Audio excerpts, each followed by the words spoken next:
Facebook has hired dozens of ex-CIA and other government agents to run its content moderation, security, and trust and safety operations, meaning that they affect what the world sees in their Facebook feeds. Senior staff writer at Mint Press News, Alan McLeod, did an investigation into what this could all mean, and he's here to tell us more about it. Welcome, Alan. Thanks for joining us. So do me a favor and walk me through the kind of so what about this. Why is this a big deal? Yeah, sure. I mean, some people say, well, it's not really a big deal. Casinos hire ex-card sharks all the time to protect them from scams and whatnot. But the people that Facebook are hiring are not, they're not whistleblowers. They're not people who have turned the other cheek. A lot of the time, they are actually being taken straight from the CIA and put into important positions in Facebook with regards to content moderation and security and trust and safety. It's not like they're going into sales or customer service or anything. It's very politically sensitive fields. Why this is a problem is, of course, is that the CIA has a terrible track record from everything from organizing coups to running black sites all over the world to even just planting a load of false information into the public domain to suit their own agenda. And so the very fact that the same people who are doing this, presumably, are now being, we're now, relying on these people to tell us what's fact and fiction and to sort truth from falsehoods online is very, very worrying indeed, especially when you look at the CIA's long history of infiltrating media organizations as well. Well, and especially given the fact that we're living through a time where the federal government is giving a lot of maybe not explicit, but at least implicit instruction to social media companies saying, we're worried about, for instance, COVID, elections, we're worried about misinformation. We want you to show less of this or less of that. We don't want misinformation out there on those topics.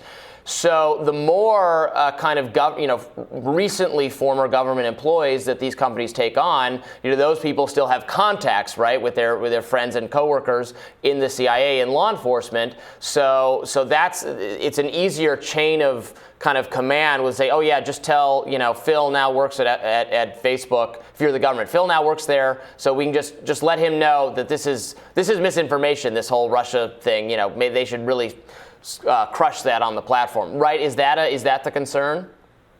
I think that's absolutely a worry. Now, don't get me wrong, there is an absolute ton of misinformation all over Facebook and online. But the fact that these people are now in charge of what we're seeing and what we're hearing on our newsfeed should really concern everyone, especially people who are more civil libertarian minded. I think really we should see this as a kind of arm's length control of social media, whereby the government doesn't have formal control over the algorithms that really dictate our lives.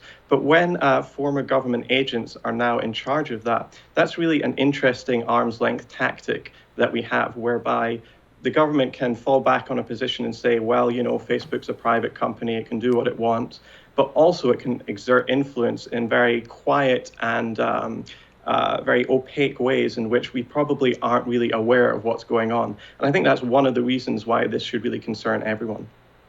Alan, is it your understanding that is why Facebook is doing this? Because there is some sort of the government has signaled that it wants it to. Is it that causal? Why has Facebook, to your best knowledge, chosen this route? How conspiratorial is it?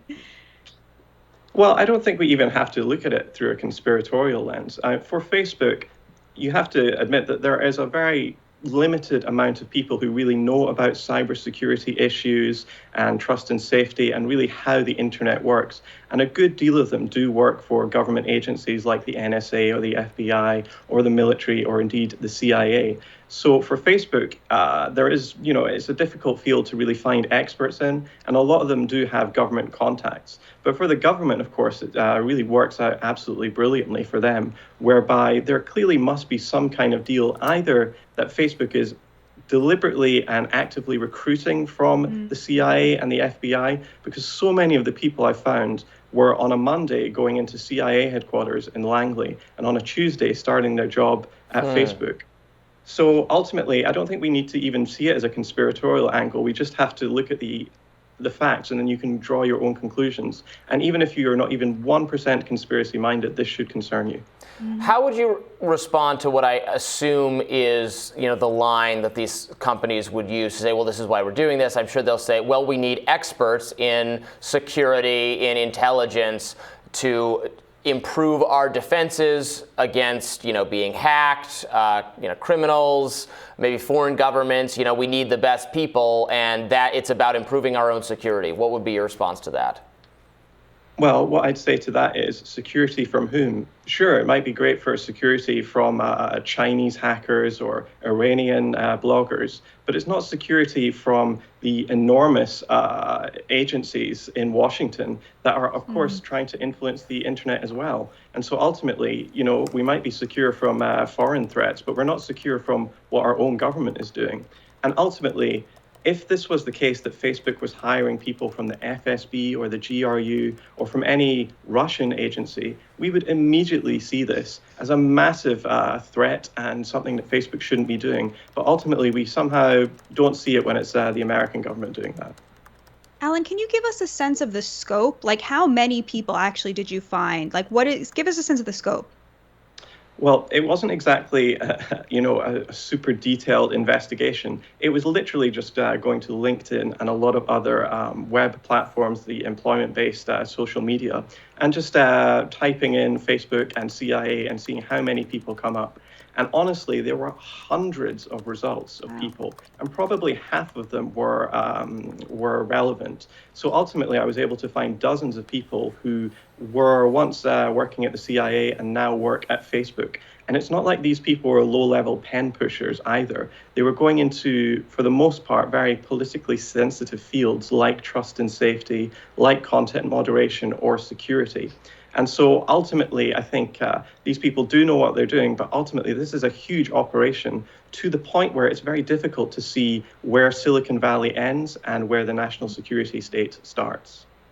It's just so refreshing to hear someone doing like old-fashioned reporting that yields such important results. So kudos to you. Really great reporting here.